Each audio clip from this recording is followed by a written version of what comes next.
Okay. Can you hear me? Okay. Well, let's give the minister another applause for his excellent speech.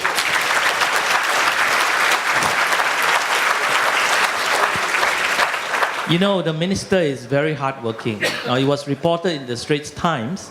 As many of us would know, the minister has just recovered from a sudden illness. And the first thing that the Straits Times had reported was that when he woke up, and because he was advised not to speak so fast, so he wrote on a piece of paper, and I quote, "Is there a cabinet meeting today, and where are the papers?" So you can see how hardworking the minister is. So I think this is a free question and answer session. The mics, the runners will give you the mic, so you have to raise your hand. I think I want to give more time to the floor rather than I ask the questions first. So anybody from the floor? Anybody wants to ask the minister anything? Please raise your hands. Right, there's someone over there, please. Identify yourself, please.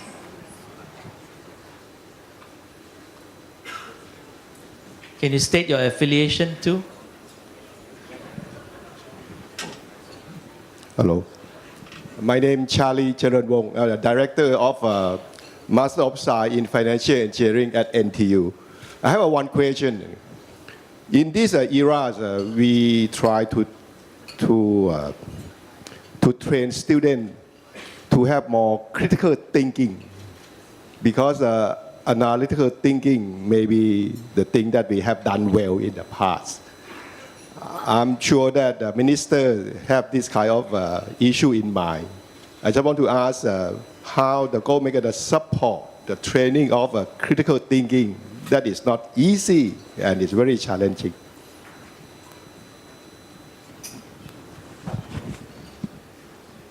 Well, it is, you know, just now Professor Houston Kwa gave me a horse, and it's such a hard question, I feel like riding a horse and run away from it.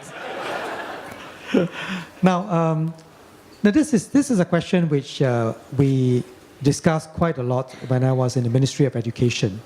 And I mentioned about how we are doing this right across the whole education system, starting from when the students are in primary and secondary schools. And that's why I made a reference to MOE's 21st century competencies. I think to the credit of my MOE colleagues who, you know, the professionals who have been thinking about this issue very hard, they started quite some time ago to start thinking about what are the sort of qualities we need to develop in our students, and at what stage can this be developed and in what ways.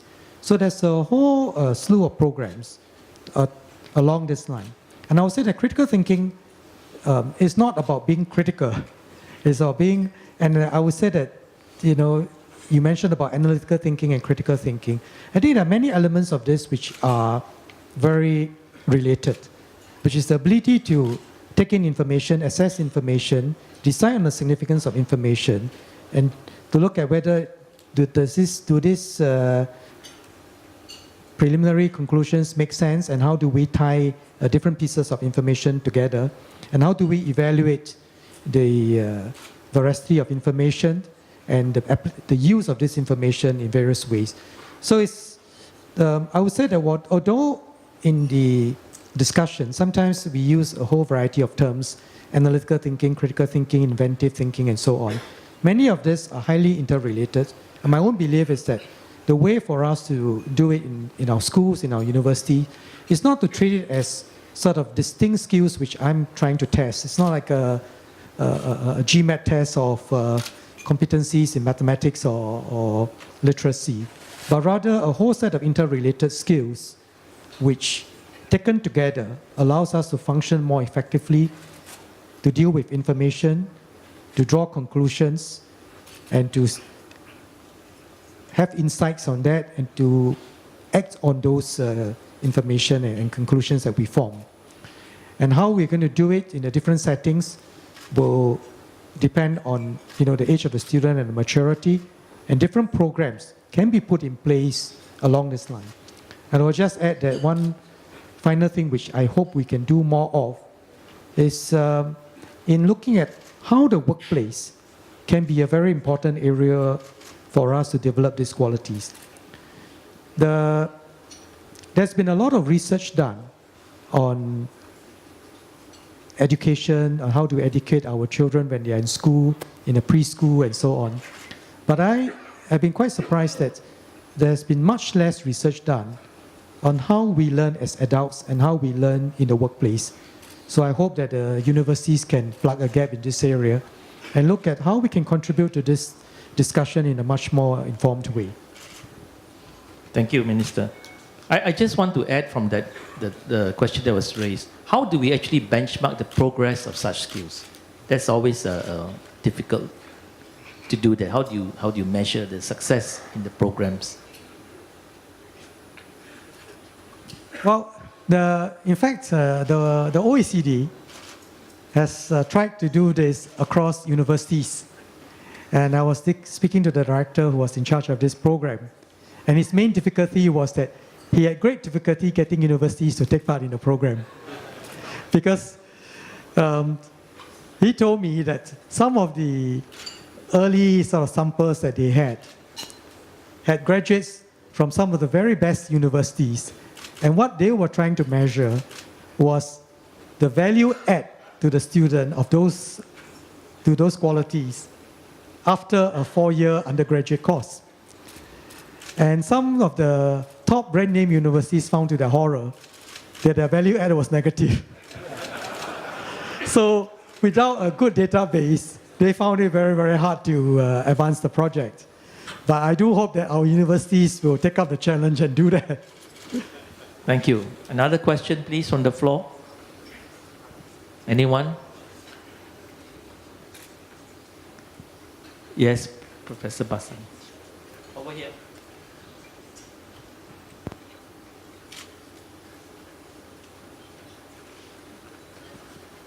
San Kapoor from NUS. Minister, you spoke about the need for companies to both compete and collaborate. I think that's a valid point. But the same point can also be made across countries. Now we have China, India, Vietnam becoming technological powerhouses in their own right. So how can do you see Singapore's technological development proceeding more in competition or in collaboration with these emerging powerhouses? Thank you. Well, Professor Kapoor, I would say that it is both. And I mean, in some areas it will be competitive, but there are many areas that we can collaborate. In fact, our research institutions and of course our universities have a very wide network of collaboration across the world. And in particular in the areas of research and the advancement of general scientific knowledge, I would say that there is more to be gained by collaboration. And the big challenge in all research institutions is not in trying to keep their findings secret. In fact, the problem is the other way. The problem is in making the finding more useful and that more people can access those findings and commercialize. And the innovation process is a much more difficult one, or it is a difficult one, because it requires a marriage of the knowledge and the technology that you developed in the laboratory with the market needs. And an understanding of the market needs and how that technology can be used to improve lives, to improve processes, and so on, is very much a collaborative process. And it's also a difficult process for many companies.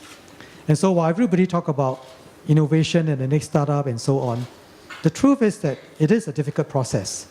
And there is no one magic formula for it, because if there were a formula, then there will be no more innovation. So everyone will just be a copycat in doing that.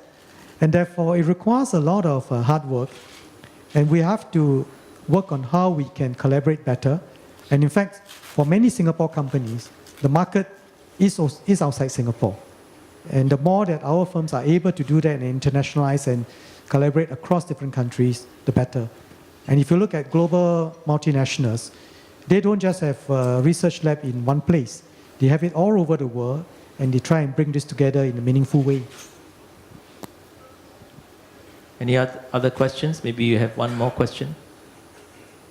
Anybody from the side?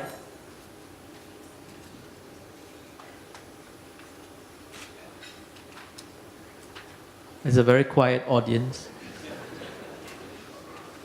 I'm surprised nobody asked when am I going to increase taxes.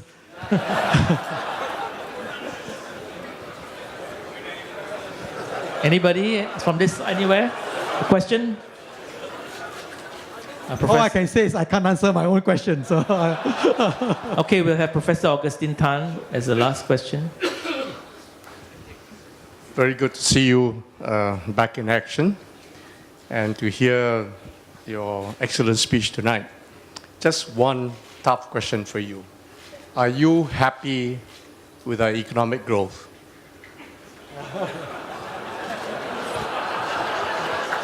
am I happy with the economic growth? I could be happier. Yeah. Now, this is something which we have to consider carefully, because if you look at our own population growth, basically the economic growth can be decomposed into your population, your workforce growth, and productivity growth, right? The TFP factor. And in terms of our own labor force growth, with an aging population, and I mentioned about, in time to come, a slowing of our whole population, poor population growth, our labor force growth will slow. And if we can have, 1.5% growth in labor force, that'll be good. I was, when I was in the Ministry of Education, I was having to deal with this falling population in our primary schools. And I told my colleagues, the next thing we'll have to do is to deal with having to close secondary schools, which my successor had to do. And the next step is we may have declining enrollment in the universities. So it is, the population growth is one major factor that we have to consider. And the other one is the TFP growth, total factor productivity. I mentioned in my speech about the global puzzle in why productivity growth has been so low across countries. I was just looking at some of the data earlier this week across the different countries. And all sorts of explanations have been given as to why that is so. I mentioned some of the reasons in my speech. And I don't think that we can be immune for whatever that is affecting other economies. So we should do our best to understand about this productivity growth, and we should do our best to see what we can do about it. And the industry transformation map, which I raised earlier on, is really one way in which we are trying to address this issue. That when we bring all our stakeholders together to understand the particular characteristics of industry and what can be done for us to raise growth, what can be done to make our companies more competitive, then all sorts of interesting ideas come out. And more importantly, that the different players develop a shared understanding of the shared understanding of the challenges and the issues that they have to deal with, and hopefully they can work together to craft the solutions and where it makes sense for them to work together to implement those solutions. So it is a step, it is a way that we can try to do this. Will they succeed? Well, we can never be sure until we try. But if we don't try, we know that we will not succeed. So I hope that we all pull together, and I welcome good ideas from everywhere. Yeah. Thank you. I would ask a different question actually from Augustine Tan's, which is the minister happy with our growth in happiness? I think to me that's a much more important, because it reflects the quality of life and so on in Singapore. Today, in fact, this morning's conference, we talked about the costs and benefits of globalization. And, if we define the benefits in terms of economic growth and so on, I mean, yes, clearly there are actually lots of benefits from globalization. But if we enlarge the term to include the aspects of social, then we may not get a cost-benefit analysis that is positive. So it is much more inclusive, the term. And that's why I think that for all societies, we should concentrate on the growth in happiness. Would you agree, Minister? I'm happy to continue with my dinner, so I know that all of you will be too. Let's thank the Minister for the insightful comments and question and answer session.